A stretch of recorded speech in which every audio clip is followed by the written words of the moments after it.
There has been a question about how to prevent houses facing west from getting hot. We already know that the west, especially in the afternoon, receives a lot of sunlight and high heat. What we can do to help or solve this is to reduce the impact of sunlight on the house by adding a balcony.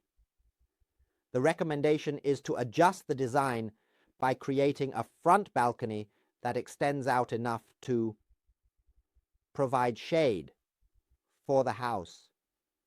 With just this, the house will reduce heat from the sunlight coming from the west.